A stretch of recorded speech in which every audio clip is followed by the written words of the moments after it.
Pas humbjes me Izraelin, kombëtarja shqiptare është mposhtur edhe nga Luksemburgu në miqësoren e dytë. Sfida e zhvilluar në stadiumin Air Albania përfundoi me shifrat 0-1. Në përfundim të këtij dueli ka folur edhe trajneri Rolando Maran. Si ndihem, impenjimi ka qenë i madh, por nuk është rezultati që donim. Nuk kemi bërë mjaftueshëm mirë, po i paguajmë edhe gabimet që në raundin kualifikues. Këto dy ndeshje vlejnë për ta njohur skuadrën më mirë dhe për të përmirësuar këto gjëra. Duhet të jemi të zotë për të parë se çfarë gjërash nuk janë bërë mirë në këto dy ndeshje. Edhe nga posimi i golit shumë herët u çekuilibruam dhe dëshira për të gjetur golin na bëri të linim hapësira. Janë disa gjëra që kanë ndodhur në këto dy ndeshjet që nuk duhet të ndodhin dhe t'i përmirësojmë. Janë element që unë i kam piketuar nga këto dy ndeshje.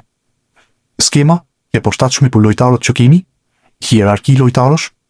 Në hierarkinë e lojtarëve ka lojtarë që unë po i njoh.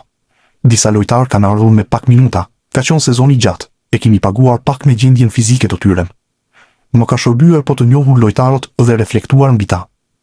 Pyetja e parë është e vërtetë për mbrojtjen, pasi provon disa gjëra dhe vuan për shkak të vështirësive.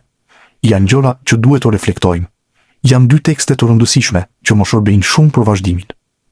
180 minuta pa gol, ide i qartë por sulmin po të zgjidhur këtë problem? Këto dy humbje peshojnë shumë, sidomos para tifozëve. Prisja përmirësime nga ndeshja e parë, por nuk ka ndodhur. Duhet marrë parasysh edhe ana psikologjike, me lojtarët që janë ende të zhgënjur për mos kualifikimin në botëror.